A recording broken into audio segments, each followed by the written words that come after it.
അങ്ങാടിയിൽ ഇരിക്കുന്ന കോൺഗ്രസുകാര് നമ്മൾ മാത്രല്ല, ഇതിന്റെ ചുറ്റുവട്ടത്തൊക്കെ ബ്രാഞ്ച് സെക്രട്ടറിമാര്, ഏരിയ സെക്രട്ടറിമാര് ഒക്കെ അങ്ങനെ നിന്ന് കേൾക്കുന്നുണ്ടാവില്ലേ, മൊബൈലിൽ കേൾക്കുന്നുണ്ടാവും.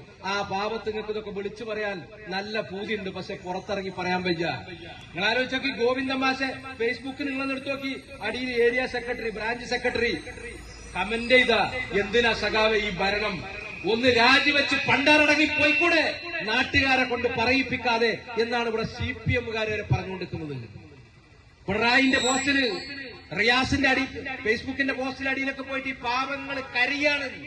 എന്തിനാണ് നാട്ടിൽ തലപൊന്തിച്ച് നടക്കാൻ വയ്യ, ഈ ഭരണം ഒന്ന് പിരിച്ചുവിട്ട് ആരെങ്കിലും ഭരിച്ചോട്ടെ എന്ന് കേരളത്തിലെ CPM-കാരെന്ന് ചിന്തിക്കുക.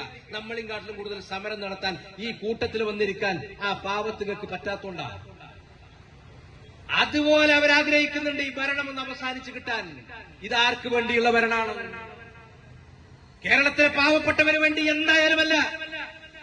CPM-കാർക്ക് ഗുണമുണ്ടോ? ഇല്ല.